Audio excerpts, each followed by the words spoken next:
Okay, so we're going to continue our discussion of the passive. We started last time around with stylistic variation primarily, and then we touched on a couple of other uses of the passive. One was the get passive. We're going to start with that. And then the other one we really didn't get into, although we alluded to it, and that is the passive as a very useful tool, particularly in writing, to avoid getting sued. Or libel or slander or what have you. Or whatever, just to say something maybe not great about something that happened, but not assigning direct blame. So let's start with the get passive.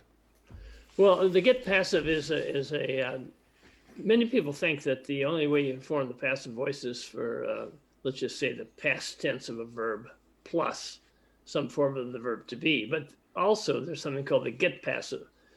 And the get passive is just as useful. Of course, the most common phrase, which I have to use in obscenity, which doesn't bother me a bit, but if I were talking to you and I would say, no, you don't want to use the passive voice, you grimaced. I mean, you don't want to use it. Do it. Go for it.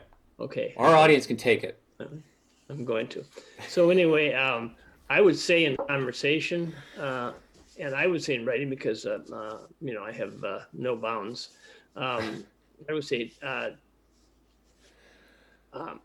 active voice would be Todd fucked me in a business deal, or Todd screwed me in a business deal, if you will. Mm-hmm. And so you have the present tense is Todd fucks me in a business school, past tense Todd fucked me in a business deal. And the same thing would be, that's the indicative statement of fact. Well, the same would be in the passive voice. So it'd be, I get fucked.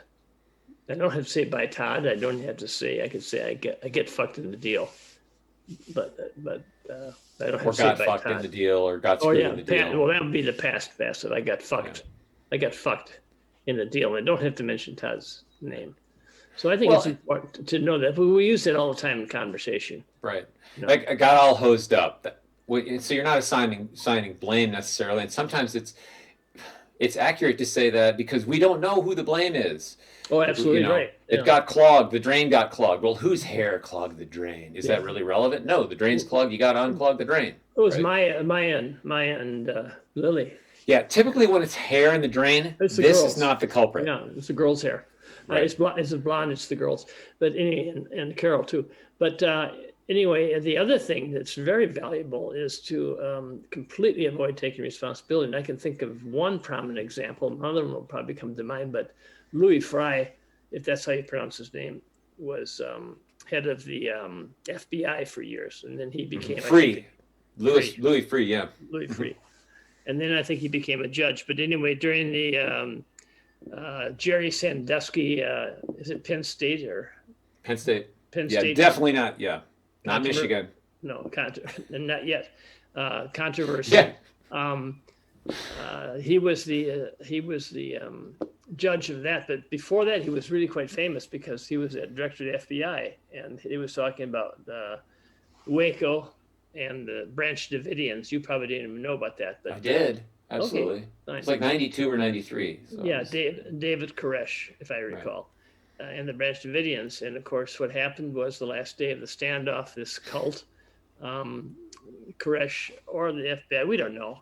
Someone set fire to the whole compound, and I think maybe I'm wrong. 70 people died, 60 people, something like that. A lot. It was a disaster.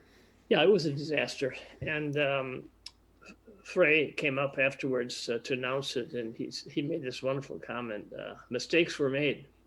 Yeah. And that's the mistakes were made. That's the passive voice, past passive, and he didn't say the FBI made mistakes. That would be the active voice.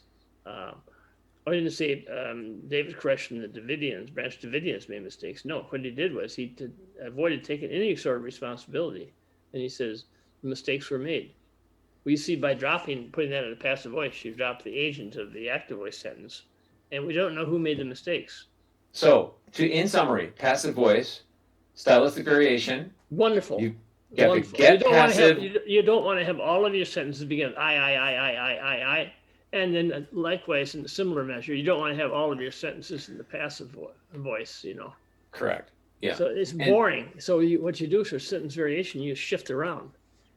Yeah. So sentence variation, you got the get passive, which is another tool there. It tends to be a little more informal, but it can be used in writing also. And then obviously the avoidance of assigning blame, either when Absolutely. blame is not assignable, when you really don't know who hit the tree. The tree was hit. I don't know who hit the tree. Or when assigning blame could get you into trouble, off the libel, hook. slander, etc. What's Off that? the hook. To get you off the hook. Right. So right. you don't take responsibility, you know. Got it. Good. Well, I need to attend to Grammar Dog. Well, I want to And just then- mention one thing though Go before. I guess we're going to go now then or not? Oh, we're not done, pal. But we're done with this episode. No, wait. That means I have to defecate now. Okay. Well, is that your phone? Yeah. Wait a minute. Time out. Okay.